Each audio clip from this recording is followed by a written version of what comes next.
I will carry forward this from the field of macro logistics to micro logistics. This is the term I figured out the best way to talk about accuracy. So let's get back a little bit into a recent history. We started unmanned operations for limestone operation, carrying limestone in Norway. It had been done internally by Volvo Group, but it was handed over to the government totally.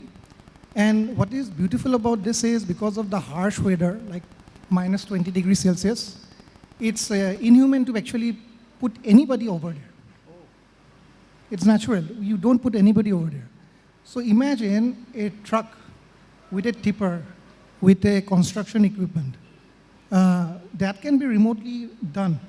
But after you have loaded the limestone into the tipper, now you need to make your way through that quarry. So this is the accuracy that we have been able to achieve thanks to the number of innovations that has been done in the company. And now I will show you what is actually happening in the warehousing.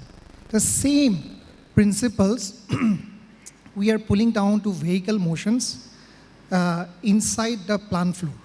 So we have that experience. We are building that algorithms.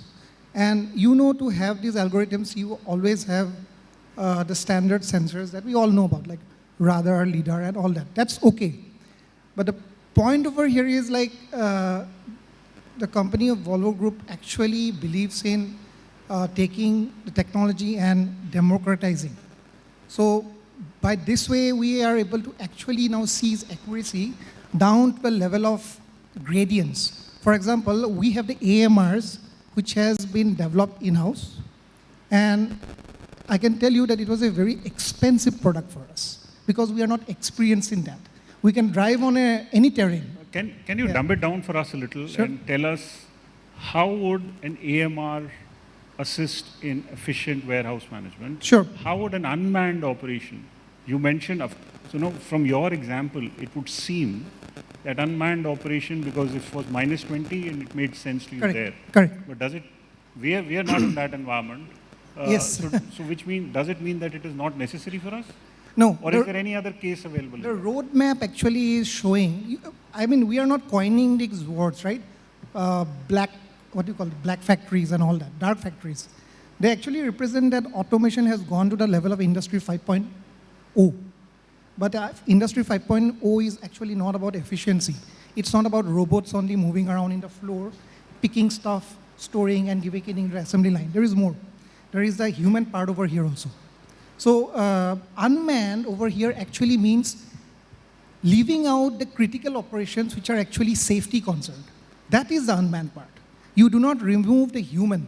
You still involve the human probably in configuring the vehicle, monitoring the vehicle, and these vehicles is what we call as AMRs. Just to clarify, we are not using the AMR term inside Volvo Group.